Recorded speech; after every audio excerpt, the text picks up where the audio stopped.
Welcome back to Gooner Fanzine TV, where to celebrate an excellent string of results, we've jumped on stools as we're going up in the world, aren't we, Serge? We are indeed. Physically, metaphysically, metaphorically and emotionally. Metaphysically. Just like Arteta's Arsenal. Oh, yes. I'm scared of heights. It's a long way down there for me. To discuss all things Arsenal again this week, I have Sergio Boy, Grumpy Glen, who we've got some big news on, has bought a smartphone. and he's downloaded Twitter, so I will be able to tag him in this week's name tag. Send all your follows and then just get involved. Follow the Grumpy Glen train. Give him all your abuse. But Just managing to get used to it. When I first had it last week, I was like a chimpanzee being presented with an accordion. But now I'm all over the Twitter. All over the Twitters and the Facebooks and the Instagrams. Calling it WhatsApp. It's WhatsApp, isn't it? The Grumpy Glen TikTok channel coming up next. Yes, I'm looking forward to that. And also we have Layth, as ever. Layth, I'll come to you first. After Man City's ban, which was met with some interest from some clubs in Arsenal's region of the table, Indeed. The big question is, to all of you, can Arsenal make Champions League football this season? Yeah, very good question. I mean, I always try and be positive. The glass is always half full. And if you'd asked me that question 3 months ago, I'd have just basically laughed and gone, if we're going to avoid relegation, that would be bonus. But over the last week, we've had some really good results. Obviously, the 4-0 against Newcastle, 1-0 in Olympiacos in Praia in Athens, obviously, and the 3-2 on Sunday against Everton. So there's no reason why we can't. And like you say, it's 5th spot now. It's not 4th spot. So Arsenal keep winning. We've got a real chance. Yeah, I'm really excited about the running now. Yeah, pending the appeal where they've brought about 100 lawyers. Can they not time their appeal at the start of the season? I don't know. There's something about the appeal timing that could actually get them in next season. The thing I'm is not that sure. Milan had the same situation, had a similar ban. They had the appeal process, and they only got 1 year down from 2. So the ban was still upheld to a point. So I think the ban will continue to be upheld. Yeah. I mean, for our hopes. Either way, 5th spot is up for grabs this season. So definitely, Yeah. Serge, what do you think? I mean, from Arteta's turnaround recently? I mean, look, the turnaround has been fantastic. The momentum is there. Yep. The positivity is there. The defensive ability is not quite there yet. Yeah. And, the Newcastle showing was great. The Everton showing less impressive. So that's really going to be our Achilles heel. If we want to try and go for that 5th spot, you can't be making mistakes like that. You can't let someone score a bicycle kick in the 45th second. That is just patently absurd and ridiculous. Yeah. I mean, obviously we showed the grit and determination to get back, but not every team's going to allow us to actually attack as freely as that. Yeah. You know? Yeah. We can't have those mistakes. Yeah, everyone were a good side, but you're absolutely right. We can't let that happen going forward if we want to get 5th spot or even just have a good run to the end of the season. And Arteta's been brilliant so far, but it's going to be, if Arsenal make the Champions League, it's going to be despite the fact it's a new manager still betting in. There's no getting around the fact he's got processes to go through, isn't he? Yeah, he'll be judged properly after a full pre-season, but you're absolutely right, I just want the scenic route. That's the safest route to Champions League. Go the scenic route. Course, Get the Europa League, then get into the Champions League from that. Well, that's an option, certainly, but I don't see any reason why we can't get 5th spot if we keep winning, basically. I mean, what do you reckon? Mustafi's a good reason.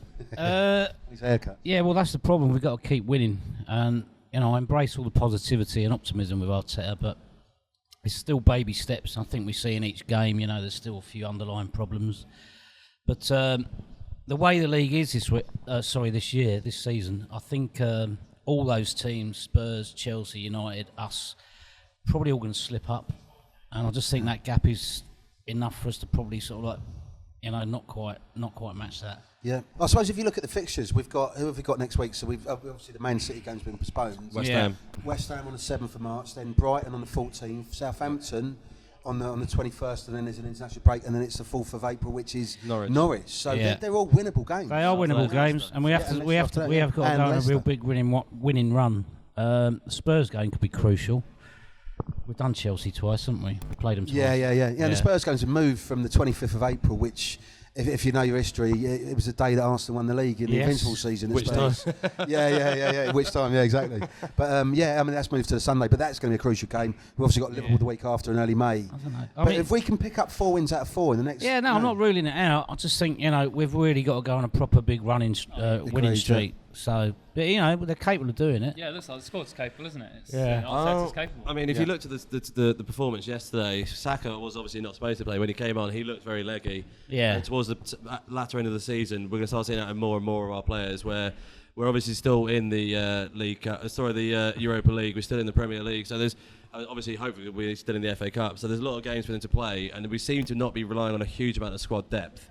So that could really start showing in terms of the lack of energy and sort of changes you can make. Because obviously Saka yesterday didn't have the best game of his Arsenal career. Yeah. And I think that's purely because 3 games, 7 days, he didn't have a break. Yeah, you're absolutely right. I would say though, and Everton had 2 weeks off. Yeah, absolutely. Yeah. But they almost did against them, didn't it? They looked a bit more rusty than anything. Yeah. But flip-flops on, didn't they? Yeah. But what I would say is the fact that winning is the best adrenaline boost for someone who's tired. Yeah, of course. And if the squad keeps winning, no one's going to say I'm tired, I don't want to play, or I'm not playing at top level. As much as the mentality helps, if your legs are tired, your legs are tired. Yeah. But you can always just find something extra if you're really energised in terms of a group cause, basically. And you're right. Saka didn't play his best game, but he still injected a lot of energy into the game yesterday. Great ball. Yeah, a great ball for Eddie's first goal, for the first goal as well, basically. And you could see the difference from Kolasinac playing and Saka taking his place, basically. And we obviously want Kolasinac to be to be well and everything, but for me, it's got to be Saka down that left channel. Of course, tired or not tired, basically. But yeah. But I think just to come back from 2 sucker punches, yesterday, first goal, they're both shambolic goals, really, in my book. Massive. But under Emery, you can't say you can't carve it in stone. But I just can't see us coming back under Emery. So there's definitely there's a mentality. Oh, absolutely, absolutely. From a lot of players that you wouldn't have credited it with. Except your favourite, he obviously put in a great performance yesterday, so his mentality's always been there. Oh God, let's not talk about Ozil just yet. Can if you want. I know, but you're dying to, isn't it? But in the last, you can text about, you can tweet about it on your smartphone now. I know. It's just gonna be a stream of this. Ozil thread. Why he's why Layth is wrong. By Glenn. There's a footnote, apparently. Grumpy Glen, Yar Gunners Yar. Right, anyway, come on. At Ozil Fanboy 10. Is that your It should be. The fanboy stuff really annoys me. I keep saying there's someone with a high media presence who really does annoy me when he says that. Fully aware, mate. But in the last podcast, we said Everton and Newcastle, really tough games. They've both had decent seasons in parts, and they came through it flying colours. Yeah, absolutely. Yeah. And like you say, I mean, the defensively they didn't play that well, but attacking wise, they were just really, really dangerous, basically. And Arteta is trying to make the back line more solid. And once you can meld those 2 issues together, I think Arsenal can absolutely fly. But what I would say, I did got a bit of an exclusive last night for after the game for Varvel. Basically, someone messaged me basically saying Arteta, the reason, because me and Dan was sat in the press room along with other journalists, and Arteta took ages coming out. And normally he's not the fastest, but he's not slow either. And there was a real delay. He didn't really think that much of it. But someone messaged me after and said basically he had taken all the subs out who didn't play as a warm down on the pitch after the game, literally, and that's completely unheard of, really. See them all celebrating? Say again? See them all celebrating, even the ones that didn't come on? What do you mean? At the end, they're all up on their feet. Yeah, well, this is great. That's a great sign of real team ethos. There. But obviously, from then, Arteta took the players out onto the pitch that didn't play. Obviously, apart from Saka, basically, so Lacazette, Emi Martinez, obviously Torreira, a few others as well. And it was just great to see the fact that he was doing that because he's into details. People talked about Emery having details and being into details. He wasn't really. So it was absolutely fantastic. And I messaged the club and they confirmed that that's what happened. We put the story about it at 10:30 last night, and a lot of people have read it. And it's testament to Arteta, and it's testament to the new Arsenal under Arteta, the rejuvenated Arsenal under Arteta, that they're doing that basically. So more power to Arteta. We said when we were speculating about the potential new manager, even when Emery was there, I think particularly me and Layth kept coming up and saying, how valued Arteta was by the players at City, how much work he did on the training field, how much sort of like precision went into everything. As we keep saying, Raheem Sterling really appreciates all the stuff he put in. I think you're seeing it now. You really are seeing it. Yeah. I mean, what he's got out of, Mustafi, Xhaka. And the fact that even in his presser last night, we were in, he basically said, there's more to come from Saka. There's so much more to come. He wasn't going, he's doing brilliantly. He always demands more, and that's what Pep Guardiola did. And that's what the best managers do. So I'm really excited. We're all really excited anyway, but really, really energised about Arteta, basically. I mean, let's talk about Saka for a bit. I mean, obviously, as you said, last game was a bit, but he's been so brilliant recently. Just so much energy and filling in at that left-back spot. That's incredible, isn't it? Really Quietly dependable. This is his breakout season. We're talking about Granit Xhaka or Saka? Saka. Okay, right, yeah. Well, Okay, right. no. Saka's rise has been even more impressive considering he's not a natural left back. Yeah. The fact that he's not only stepped in with airs and graces, he's gone in and gone, you know what? I'm a young player who's getting an opportunity first team. I'm going to do the best I can possibly do. Yeah. And he has done it in spades. The club have obviously put a lot of faith in putting him in there. You know, they didn't look for a replacement in January, which I think shows a lot of sort of success on his behalf that they didn't even think about replacing him. Yeah. So that shows good. And the fact that he's gone in there with the right energy as an 18-year-old to go, I'm going to do my best possible job here. And he has. Yeah. He has done it in spades. Yeah, and he's got a brilliant temperament as well. He's got excellent technique, great engine, athleticism, and he's literally just turned 18 as well. Yeah. He's Don't such a forget, we've got prospect. Tierney waiting in the wings And we've as got well. Tierney waiting in the That's wings, going to be very absolutely, yeah. interesting to Yeah. see what happens there. Yeah. Yeah, that's a good point actually. I mean, We got very excited when we saw Tierney, then unfortunately, picked up that injury. Yeah. So he was sort of, I think people have quickly forgotten him, but he did really make an impact as soon as he started for us. did, But that's going to be interesting. Maybe even play Saka in front of Tierney. Yeah. Who knows? Yeah, that could be a good. Well, one. I mean, I think what we've never had previously in the past sort of 10 years is a real sort of squad depth in a lot of positions. And now, if we're going to have 2 left backs, 2 good right backs, a what few you need, centre backs, yeah, it's absolutely. literally, if you said to me a few years ago that we might actually have a defence we can rely upon, I would have laughed at you. Yeah, and Mustafi's resurgence as well. It's been. Albeit Happened to with his hair. bottle blonde hair. Yeah, exactly. Oh, the silver fox. Every podcast. It's like, Silver hair and a ginger beard. I mean, maybe that's his superpower. He's like Samson. His power comes from his hair. Down the Arteta hair dye shop. I missed the start of the game, and I was like a few minutes in. I was like, who is that? Well, I was sitting there. I got there an hour early. I just thought he looks ill. I was sitting there an hour early He's just watching them warm up, and I was like, what? No, that can't be right. And I took a Honestly, picture yeah. and sent it to Dan and Layth because they're in the press box going, can you believe it? Shocking. Have a look at this. Shocking. I love that was a big reveal for that game as well. He didn't Oh, put mate. anything on Instagram. No, he put one did picture he? out, and I looked at it, and I was like, oh, it must be some funny filter. Yeah. There's no way he's gone bottle platinum grey. With a crew It's just cut as well, bizarre. though, as well. Yeah. I mean, you can only be jealous, Layth, I know, but still. He hasn't even got a ball patch like me, so yeah, absolutely. New manager, new Mustafi. Maybe just title the podcast that. Maybe it's Mustafi, maybe it's Maybelline. But at the start of the season, after that first Newcastle game, that first game, Willock was being talked about as a breakout star for the season, and Nelson. I don't remember Saka really being spoken about much at all, really. No. He got a few look-ins, didn't he? But he was playing up front. Yeah, I mean, I covered him for the under-23s and the under-21s last season, and he made his debut against Fulham on New Year's Day, and yeah, you always knew there was something about him, but his progress has been ridiculously phenomenal. Like Ashley basically. Cole, He didn't he not wasn't start on- up front? Absolutely, yeah, and drop further back on the left-hand Yeah, side, became probably the greatest left back this country's ever had. I would Well, say. certainly the greatest left back in Europe for a while, although the manner of his leaving is still a better point for me, but Still, that's a he was different story. fantastic player. Absolutely, yeah. But I mean, there was one person left a comment on our videos, and me and Dan covered it in Up for Grabs, where he said, I always thought Saka should have been our first choice left back. Sure you did. Hindsight's a wonderful thing, isn't it? 2020, mate. Yeah, he wasn't talking about much at the start of the season. No. But Mustafi going forward as well. I mean, he's got to be a first choice now, first name on the T-sheet after. I'll tell you what I want to highlight. I watched the Olympiacos game in the week, and I said to me, mate, who put that crossfield ball over for the goal? Was it Aubameyang who trapped it down? Yeah. But it was like a 40-yard pass. It was Mustafi. Yeah. But, can't see him doing that under Emery. yeah. But talking about assists as well, Saka's got so many assists as well this season, hasn't he? He's Arsenal's Double definitely figures, Arsenal's yeah. assistant. Dan's our stats man, but it's double figures. Yeah. The most assists for a teenager since Cesc Fabregas in 06, 07. Yeah, and Cesc Fabregas was like creative midfielder, let alone left back. So. Yeah, no, that's one of the more crazy thing when you think about it. Yeah. He's a left back getting assists. I mean, Aubameyang, who's up told, got 1 assist so far. Yeah.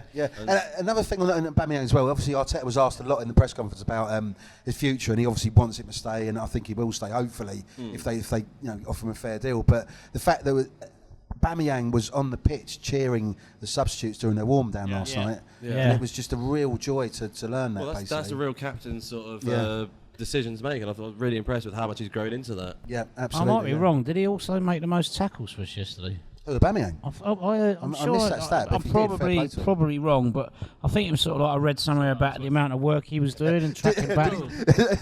As Toby said, did you see that on Twitter, did you? On your Oh smartphone? yes, yeah. I was following Dan. Well, if you read, You don't want to do that. if you read the first page of the programme on the match day, Aubameyang's piece, he spoke about being told he was going to play as a sort of second striker and how he had to modify his thought process to actually get used to that. And Arteta said in his videos about how he had to try and persuade Aubameyang to be able to sort of track back a bit more. Yeah. And he said, I can only get Aubameyang to do it if he can track back and wants to track back. And he said he could see he could do it, so he's worked on his mindset. And obviously that's worked in spades now as well, because Aubameyang was doing it. So it looks like... I apologise if I'm wrong for that stat, by the way, but I'm sure I did read that. Look, he's working hard, isn't he? I think it was he had sort of missed 7 passes, but I think he made 42 recoveries, something daft like that. He was a very, very impressive player. He got that Man of the Match award deservedly. I mean, absolutely. Man of the Match isn't always about goals, but he did more than just score goals. Yeah. He also, helped with morale of the team. He went back, made a lot of really important recoveries. Yeah. I mean, if you watch Sky Sports, you see that nonsense stat now: forward recoveries and goal chances created. I'm not a big fan of all that No, we're not sort of stats stuff, people, really. basically. Not at all. Aubameyang played well. Basically, he did. He led by example, didn't he? He was absolutely Lovely finish for the fantastic. first goal, but I tell you what, that was a bullet header. Yeah. For a second, When and the defender was I right watched into it him there as and I well. thought it was one of those sort of slow-mo goals when the keeper was maybe misplaced. But No, it's just when I good, watched isn't it on Match of the Day 2 last night, he absolutely thumped it sort of like into the ground. And just to add on Danny Ceballos as well, I did a tweet during the Top game. knot.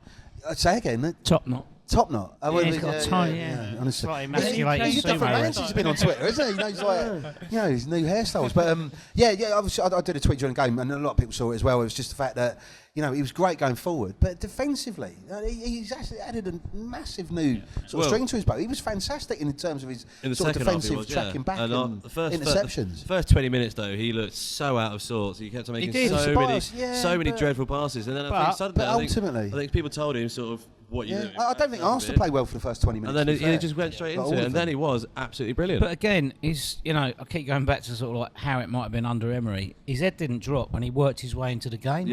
I'm sure this is what Arteta's telling him. Just try and keep focused on the job I'm telling you to do. Yeah, I'm sure it's the work on it. That's they all like supported each other. There's a bit. I think there was a bit of sort of like name calling and finger pointing after the first goal, wasn't there? I don't mind that. I don't think Arteta was that impressed by it. I'd rather that than sort of drop their heads and they walk back silently. Yeah. You don't want too much of it, but you want a little bit.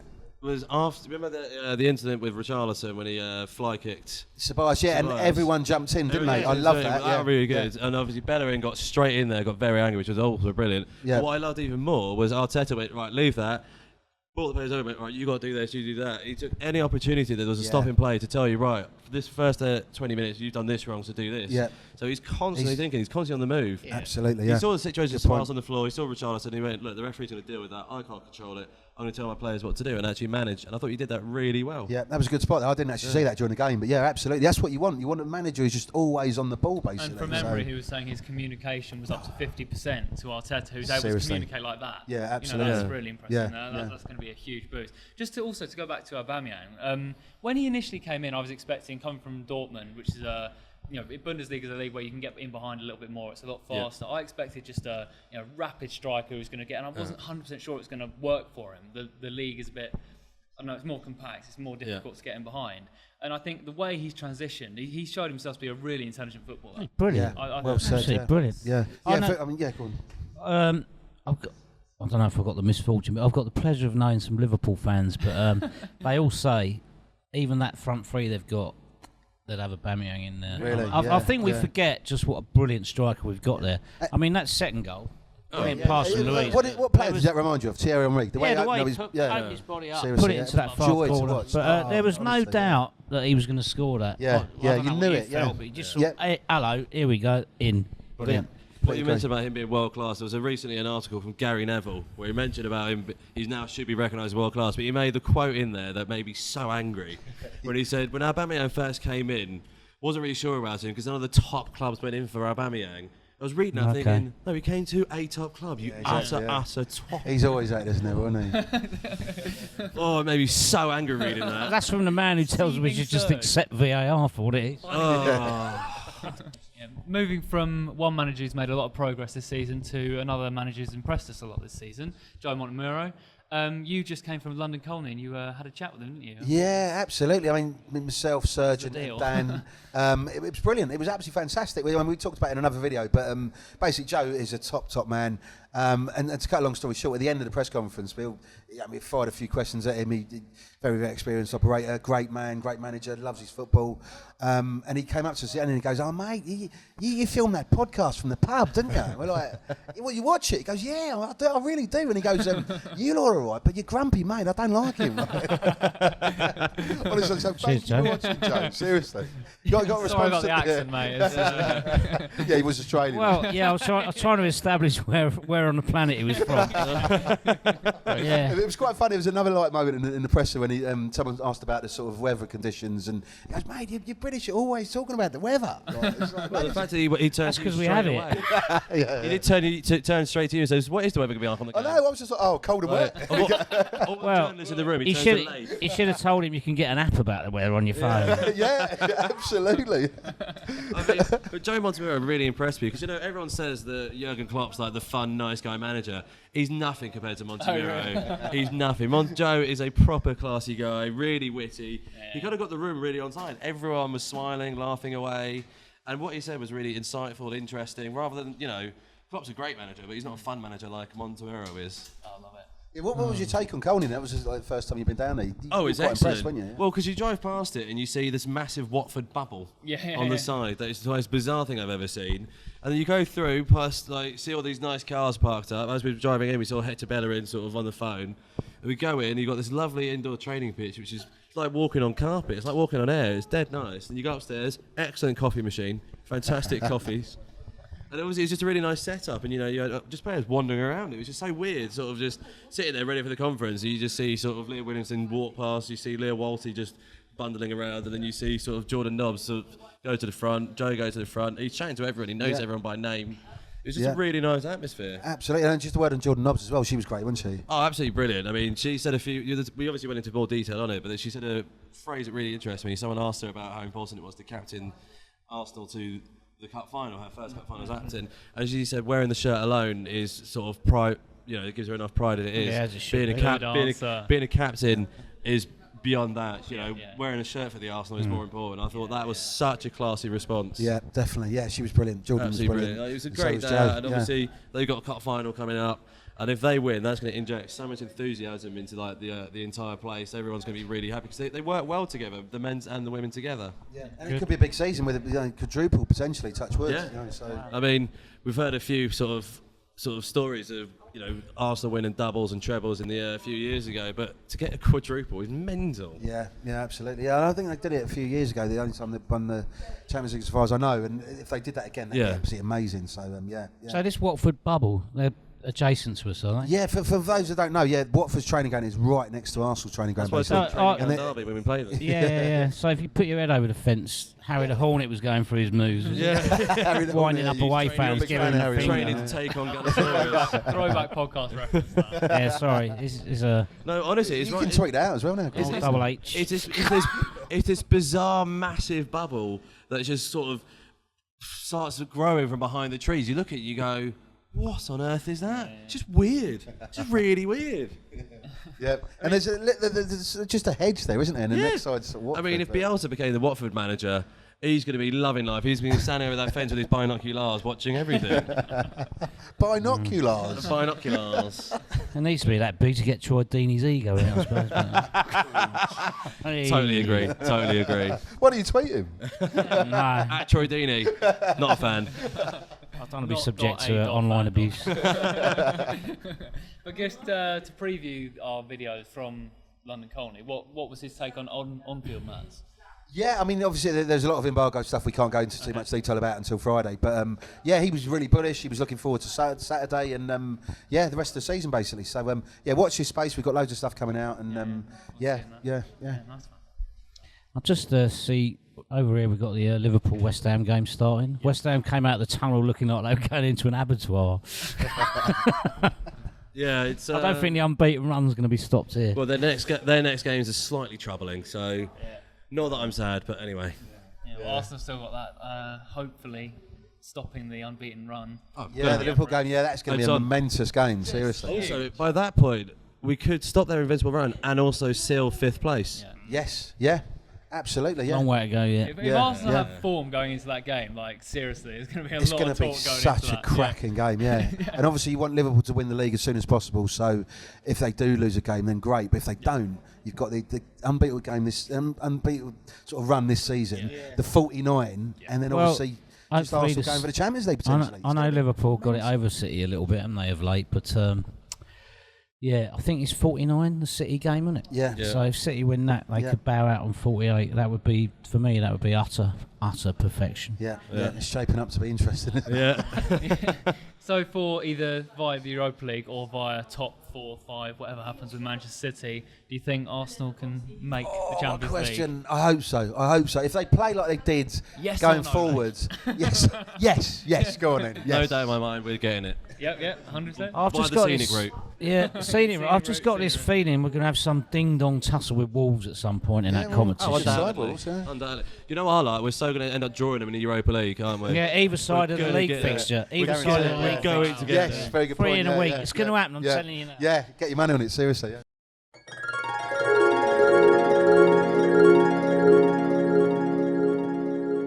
Right, now it's time for some notes, some Glenn's notes, and a lot of other notes from all of us. We'll start off with Glenn, though. Okay. He's got a folded bit of paper in his hand. You know what that means? Yeah, we've covered most of it. Well, Unfold for a it start, bad sound quality. It's really cheesed me off. We do apologise for last week. last My week subtitling, I Sorry. can't remember halfway through, but I did do my Fair best. play to Sergio. did. If you were Well done, there, Serge. everything Glenn said, unbelievable. He has guessed every result. He specified everything. The man is an absolute mystic. I just thought it was ironic. It was the same week that sort of Parasite won Best Film. And the subtitle film. You were and being I was subtitled. close second there. You know.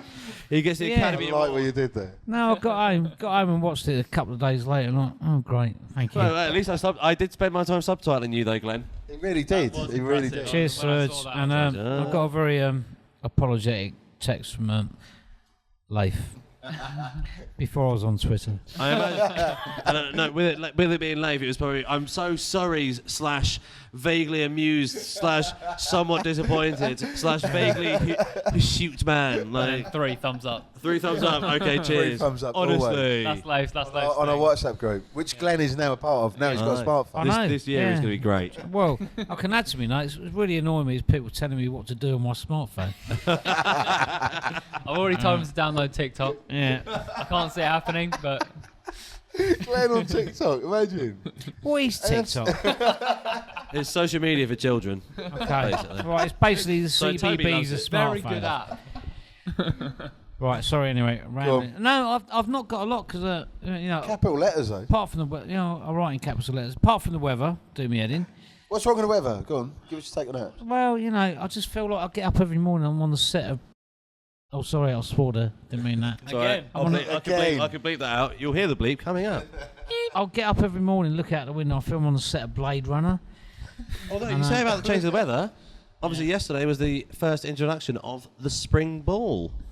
Because the yellow winter ball is now gone. Now it is the white and orange spring ball. It's some sort of social And obviously- event in the calendar. No. The spring ball. No, obviously. Sevens and tens. Obviously, Ladies and gentlemen, I was it's time for the spring ball. I was there at the Emirates very early, and Glenn's favourite announcer announced it in a very wonderful He's way. a lovely bloke. I saw him the other day. We shook hands. I said hello, and he's lovely. Did he say honestly. to you, that grumpy Glenn?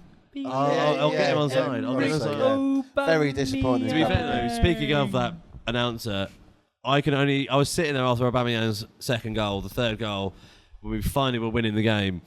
I could only imagine Glenn's sheer, just petulant anger at how long it took him to say Pierre-Emerick Well, it did Aubameyang. happen. I went in the second half. Went down and sat with an anonymous mark. Sorry, I'll say that again. Anonymous mark. And Anonymous the old mark. stadium announcer went, Pierre-Emerick Aubameyang. I was going to doing it again. He's doing it again. Really I annoying was me. literally sitting there and I was thinking to myself, because Glenn was 2 blocks over from me, and I was thinking to myself, I really want to stand up and try and see where Glenn is. I just want to see the look of just smoulder of anger. Gonna Like- dread every time he scores now. Seasonal changes are normally defined by daffodils and crocuses and that, but now we've got another ball, have we? Oh, Well, fantastic. What's your take on that then, Glenn? What do you reckon? Well, you know, it's just a marketing ploy, isn't it? Anyway, right. but it's important though. Did you not hear what Solskjaer said during the week? He blamed United's draw with Bruges, saying He that- would do that, he said the ball was very hard to play with. He said, "Go and buy one yourself and try and play with it. You can't score." I went, Honestly. well, I think Lacazette didn't really struggle with it at the Olympiacos, and Ruben Neves didn't mind getting a 35-yard screamer either. So I think he's just making excuses now. Ollie's at the wheel. Fair enough. Right, okay. So, very few gripes. Mainly the one coming over here. I really don't like armrest fascists. They annoy me. On the tube. Expand. On the tube. Stop policing my space. I was sat here first. You get on. Policing. Policing. Well, I mean, Was it just like a tut and a look? Giving the old nudge. So what Oh, do they you were do? nudging you. So what do you do when someone nudges So you? Do what's you the nudge your back? problem? So what's the problem? I size them up, decide whether I can fight them, and Is the problem that you're If- taking the armrest and people are taking them off? Or if they're not male, I've got a good chance. Very good question, Toby. Sorry, what were you going to say? What tube line are you on about? Northern Line. That's important as well. Yeah, because obviously not many tube lines have armrests now. No, I know. I wanna know what the actual Well, problem I is. don't live in an Ealing comedy, but it's just You do. You really do. I was just imagining that there's just long journey on the tube, and it's just you got the armrest, and he's constantly trying to fight you, and you're just going, no. I this got ain't on happening, pal. got This on ain't an empty happening. tube at Archway, and I was coming over here, got to Camden, someone plonked themselves next to me, elbows straight in, you know, get out of my way. It's very annoying. What was your reaction to that then?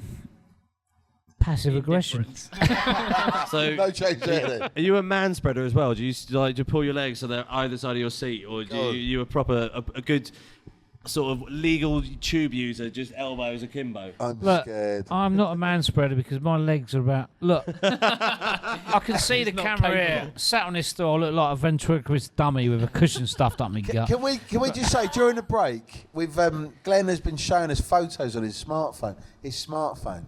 Yeah, Honestly, there's 7 ages of Glenn. I know. Seriously, like impressive. His hair. I've known Glenn for like 25 years, and his hairstyles are truly impressive. It seems as though at one point you were just mirroring David Seaman. You had the mustache, then you had the mullet, moustache, yeah. then you had the short hair. He had his Yorkshire Ripper face. Yorkshire River face as well. I know.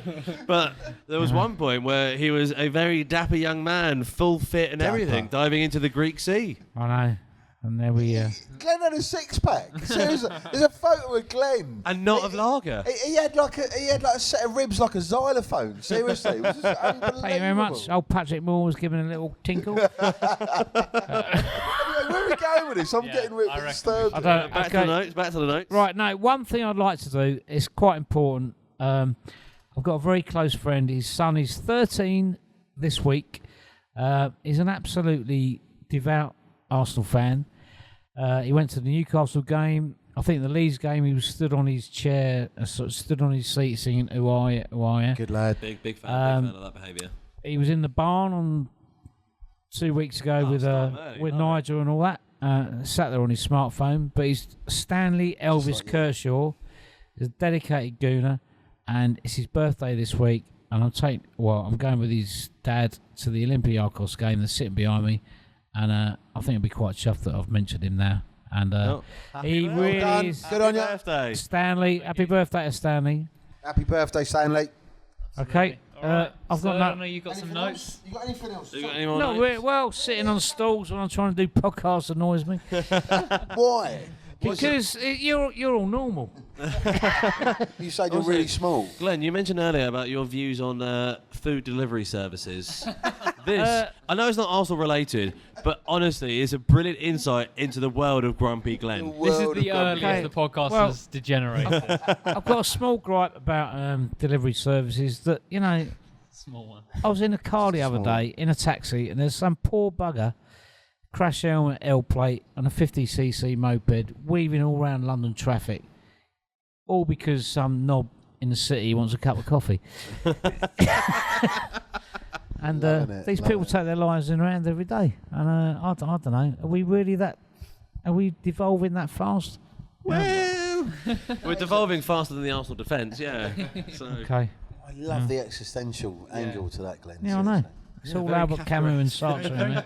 And Kafka. Kafkaesque. We're caught in a. So just talk us through, how good does it feel to have a smartphone? It feels very. I feel liberated. Have you downloaded the Arsenal app yet? Welcome. I've not done the Arsenal app. Welcome to the Download the Arsenal app and you get all of the team sheets an hour before the game. You get all the news. You get the breakdown views. You get everything. Yeah, I'm glad you taught me how to turn off the notifications on notifications, WhatsApp. Yeah. I can't even say that. He's been on But, about you know, 15 it's just, podcasts. I just feel like I'm getting violated by loads of people I don't know. Literally subscribe today. Well, what's the best thing about having a smartphone then? Because I'm getting bullied by you to subscribe to this. Glenn's on our WhatsApp channel now. So, Yeah, no, we're all there. Group, It's good. It's all good. It's all good. I'm enjoying it. No, terrible. Quite enjoying it. I can't believe it's happened. So Glenn's on Twitter. We're just trying to get it all sorted for him. So we'll advertise it His next week. Twitter You can handle follow will be him. up here. Yeah. Lovely. Serge, I want to hear your notes. Let's go. Well, this week's been a great week. Obviously, today, the day of filming, is Anelka's sort of anniversary of signing, which is obviously a momentous day because when we interviewed Lee Dixon, he was telling us about the days of playing with Anelka, where Anelka would literally treat playing for the Arsenal like a job. He would turn up, bag 2 goals, then go home. Yeah. No interest in the team, no interest in chatting. But you know what? If he scores goals, I'm happy with him. He was very young. He was a kid, wasn't he? Yeah. He was. But for me, he was better than Henri at that age. 19, 20 years old, he was better than Henri. And it was just a real shame that he didn't stay at Arsenal and have a career and be a legend, basically. Well, he was the difference between that 98 double winning side. Yeah, that 97, 98 side, he was brilliant. He was absolutely fantastic. And the goal against Man United, sort of, angled it past Schmeichel. There was other goals as well. He was Shimmy in the snow against Blackburn. I was at that game, Easter Monday. That was shocker. brilliant, Layth was at the game. Yeah, he would park. That was his day. You just knew Arsenal were going to win the league. It was glorious. But you know, and Nelka should have stayed at Arsenal, basically. Do you know what I remember? You were probably up there, but the replay against United. Yeah, in FA Cup 99. final, yeah.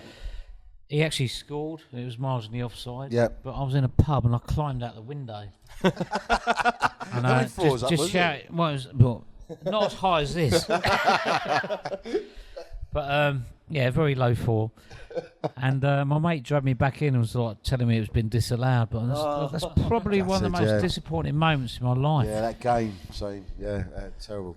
Well, so obviously Anelka signing is a great moment. I saw recently that Adebayor is now signed for a South American lower league Premier League team, and what I love about it is obviously Adebayor is a character, is a Marmite character to Arsenal fans for very obvious reasons. Some of which some people we know are very famous for their plastic chair aiming. Indeed. Row A. I think that's quite a thing, but it was actually so funny to see him at an airport 2:30 in the morning in Paraguay with Getting absolute mobs. with 2,000 to 5,000 fans chanting his name. Honestly. That only started because of his history at the Arsenal, which is always Seriously, fascinating. I must admit, I've interviewed him Nick Zone at the Emirates once, and I wouldn't say he's all right, but he certainly he'll give you an answer. And for me, when he left Arsenal, I was really disappointed because I wanted him to do well at Arsenal, and obviously the Man City game, basically sealed the fact that he'd always be a hated figure. But he could have been a great player at Arsenal. Yeah. And he just wasn't because he chose to leave, basically. And he always used to score against Spurs. And it used to be, like Charlie Nicholas always used to score against Spurs in the 80s. And various players just had that sort of run when they'd score against your bitter rivals, basically. And you loved him for it. And Adebayor could have been a legend at Arsenal. I think but he chose to leave for money, and he chose to leave when we needed him, basically. And that was really, really disappointing. Disappointing thing about him was like Wenger invested a lot of faith in him. Yeah. He brought him on. He used to, as with a lot of Wenger players, played him out wide, drifted out wide and that. But he really turned it, I've had a downer on Wenger about certain things, but he did turn players into great players. Did you? I wasn't aware. Yeah. No, but he really did turn Aubameyang into his own player, and he decided for himself to sort of like turn his back on the club and not sort of like give anything back to Wenger for doing that. Yeah, absolutely. I might be wrong. Although speaking of obviously returning players like that, that we're being a downer note. Yesterday I think Iwobi got a fairly good response. It was quite good to see no one booing him. He got a clap, everyone was positive. I expected that. And also, what I thought was quite nice, at the end of the game... Why would you boo Iwobi? Well, no one. Booing Gunner Soros or the ball boys. People do, though, don't they? That's the thing. People There's an are element of Arsenal fans that do. And you're like, I think why are any you doing it? football fans, there's always a fickle element, but everyone really was happy to see him back. And what was really nice as well, at the end of the game, when all the players are talking to each other, him and Eddie started chatting straight away. I thought it was really nice. I thought they're still pals. Obviously, the Arsenal official Twitter were happy to see him back. He responded in good fashion. So it's really nice to see him back. I was quite pleased to see him again because obviously, I don't have a bad bone against him at all. I thought he was a great player for us for a while. He just didn't quite fit the current team. Although, I still think he could probably still play a role for us. Yeah, I wouldn't say great player, but I completely agree what he's saying. Well said for saying it, basically. But there was always that feeling with Iwobi that he could have done more. He could have really progressed more, and he didn't. But if someone's going to offer 40 million for him, then we're not going to turn him down. That is crazy money, really. Absolutely crazy money. Seems to have a bottomless pit of cash. It's Well, they quite did impressive. for Iwobi, didn't they? Yeah. Well, they spent 150 mil, didn't they? So. Yeah, what was the matter with Theo? I'm not sure, but God knows. But yeah, It's quite interesting. Speaking of Iwobi and sort of he's gone to Everton, obviously, and Ancelotti. We were talking when Emery was sacked about him possibly being the next Arsenal boss. Really impressive job he's done there, isn't it? yeah. Yes. Yeah. Very good. Yeah, I've got to say, obviously, I'm thinking I've talked about this before, but I've been in press conferences, certainly after Bayern Munich beat Arsenal 5-1. Which That was time? a boring press conference. Yeah, which time? Yeah. There was 3 games that were 5-1, basically. I went to all 3 of them. But and one of them I was a fan for, and the other 2 I was a journalist for, basically.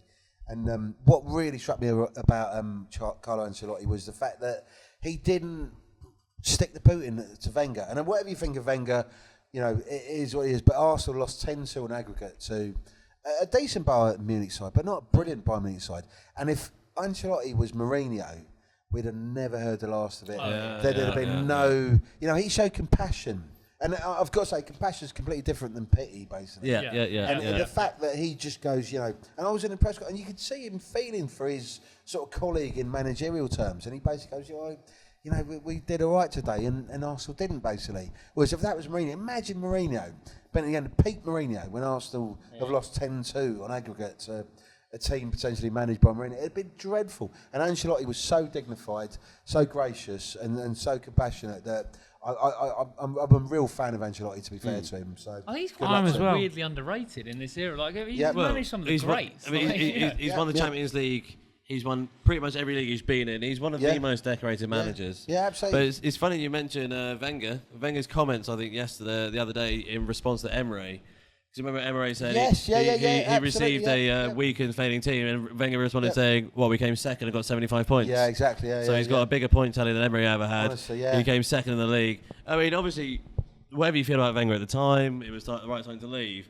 Emery trying to dig him out as an excuse for his own faults. That is very poor. Yeah. And I was so pleased that Wenger came out and went, You're absolutely right, Sergio. Well said for saying it. I've got to ask Glenn though, because Glenn was, it wasn't Wenger's biggest fan. But what would you think? What did you think about Emery saying that about sort of Arsenal and Wenger's response? I'm really interested to hear. Well, I thought Wenger was right. That says it all. No. Don't get me wrong. Obviously, loved Wenger for the first decade and that. But I thought the whole club slipped into a slight malaise. But Emery just seems sort of like a guest checking in at Arsenal, and for him to sort of like comment on a manager that has won us so much, Yeah. But getting back to Ancelotti, said how dignified he was. But when we scored straight after half time, that will be a gift for football disappointment around the world. His look, yeah. That looked like a man who was just bitten into a chocolate eclair, got through the toffee and realised it's not chocolate, it's shit.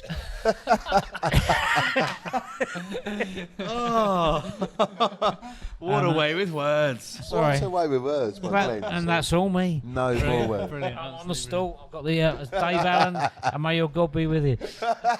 You say that? Dave Allen. Dave Allen, of course it was, on a stool. We got a lot of comments under Layth's monologue about Emery last week. Yeah.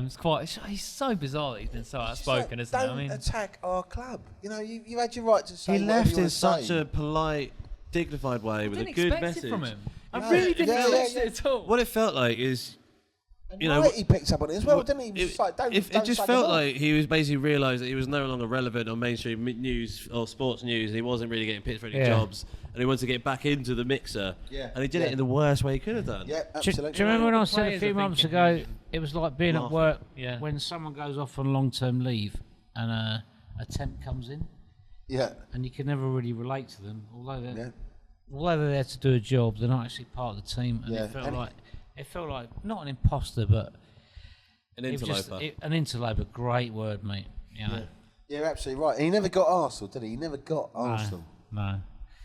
But hopefully we've got a man who does. Yes. Looks like it. I mean, I think we're quite fortunate at the Arsenal. We've got a great manager for the men's team and a great manager for the women's team, both of whom understand the club. I mean, Arteta obviously played for us for a long time. Montemuro himself said today that he was a boyhood fan of the club, which I think is a fascinating idea. Great on Australia, being a boyhood fan. Fair I play. mean, can you imagine trying to watch a Premier League game whilst you're that far ahead? Yeah, well, I lived in Sydney for 18 months. I lived in Australia for 18 months, I should say. I lived in Sydney for about a year. And I used to get up at 4 o'clock in the morning to go and watch Arsenal games, basically. And it was just... See, normally it's the reverse. Normally you go to bed at 4 o'clock in the morning after watching an Arsenal game. And it was great, you know, and I've never knocked anyone's passion because you're there. You might be 12,000 miles away, but you're still an Arsenal fan, basically. And that's what Joe was, basically. So you're absolutely right. I think that's quite an important thing to remember is that the global fan base is vast. It is huge.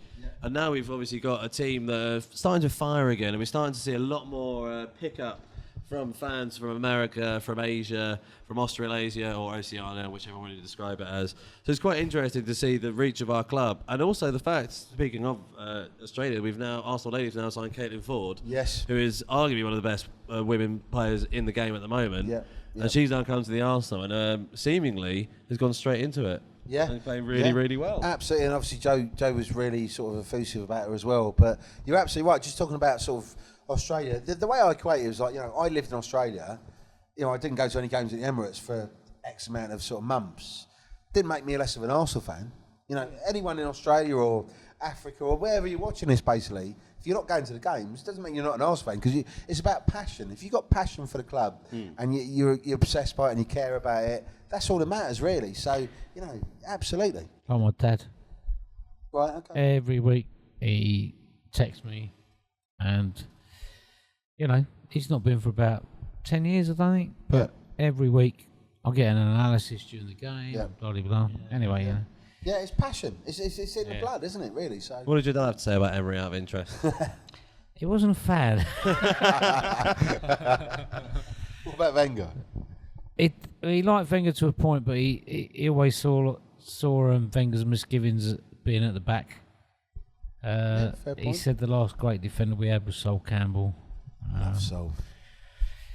So yeah, that's about it. Well, Really. didn't you say, Layth, that you would never judge him as a legend and you never want him back at the club because of his brief stint at Spurs? You said you never want him in the management team. Well, brief stint. He did Sol start. Campbell, no. You did say that in one of our videos. I feel like you did. You did. Did you, I? No. You said No. when we said, "Would you want the Invincibles team back managing?" And you said everyone except for Sol Campbell, he can't come back because he managed. He played at Spurs. You did. No. He fully bought into the Arsenal deal. Honestly, Totally, yeah. 100%. He may well have done, but It took me they 6 bought into the months. Moretti and didn't agree with it coming back. It took me 6 months to get my head around Sol Campbell being at Arsenal, but after that, he was an absolute legend. Seriously. Oh, no I've got doubt. I mean, he wrote a foreword on your first book. He really did. He wrote the foreword of my I'm first still book. getting over signing Willie Young.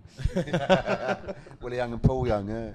Paul Allen, I should say, yeah. Well, I think another thing we need to talk about briefly is the fact that the Arsenal men's team have no England internationals in the team at the moment, but the women's team have got 2.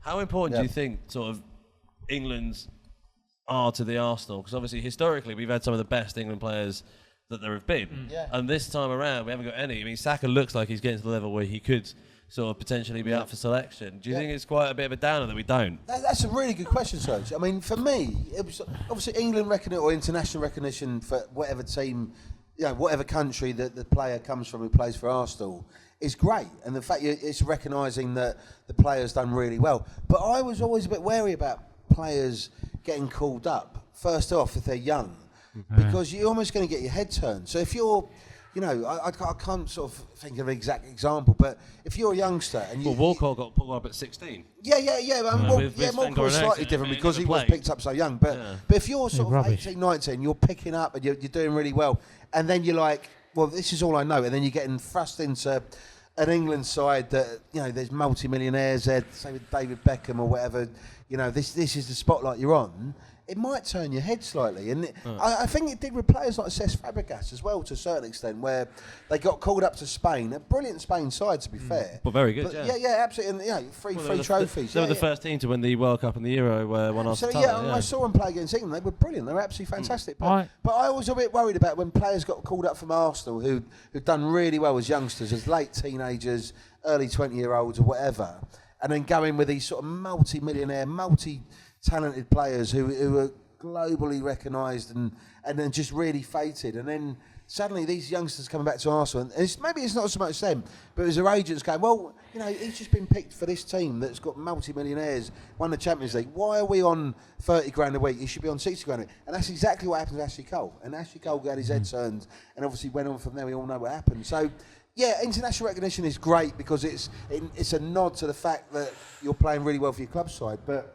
the downside of that is money corrupts, and money corrupts, but money turns your head basically. And it's very biblical. Money is the root of all evil. It really is in terms of sort of Arsenal players. So, you know, it's just like, and Arsenal will never. It's easier for a rich man to pass through a camel to pass through the eye of a needle than it is for an Arsenal player to get an England squad. That, you know, Arsenal will not necessarily reward the youngsters or a player that's played for an international team commensurate with certain other clubs. So when they see that, they're like, well, why is such and such on X amount and I'm not, basically. So yeah, international recognition is great, and it does nod, it is an acknowledgement of the fact that the youngsters have played so well, but I'm always a bit wary about players doing that because it changes them. It really does. I think Arsenal always had a weird relationship with England. I agree. I really do. There was no players in the 60s. I suppose George Eastham in the 66 World Cup was very rare. In terms of the full, David Rocastle in Italia 90, but then he never made the full squad either.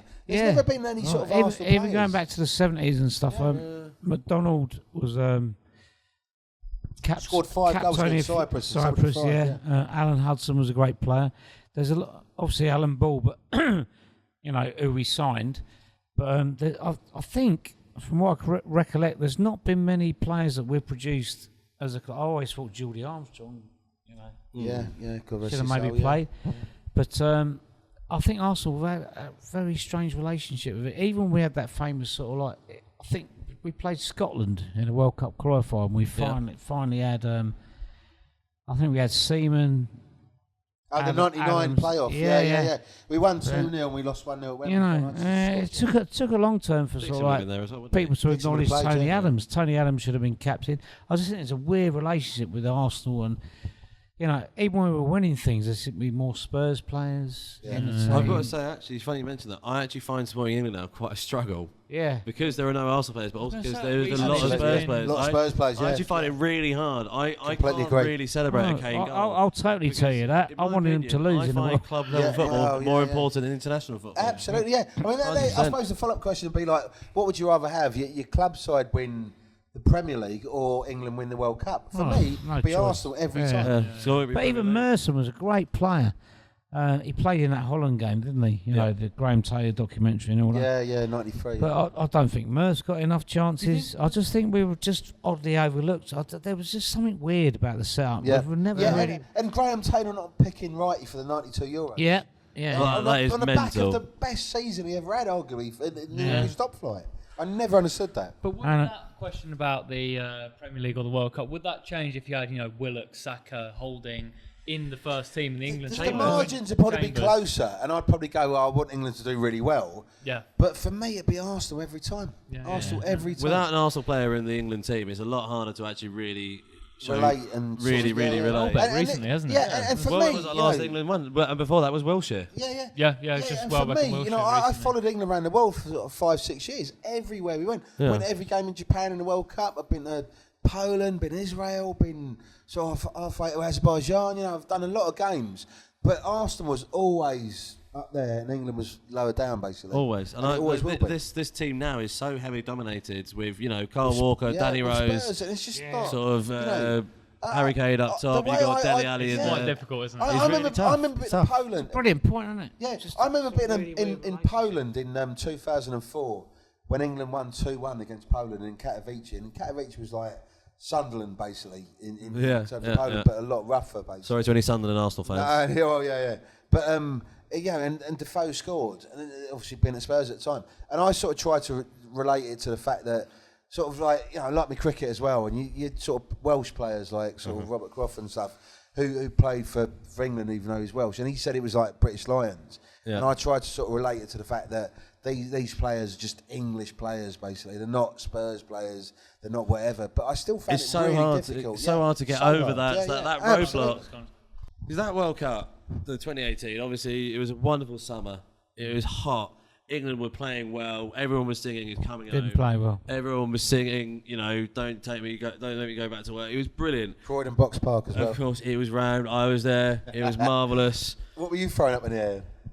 It's irrelevant. I was drinking Bovril.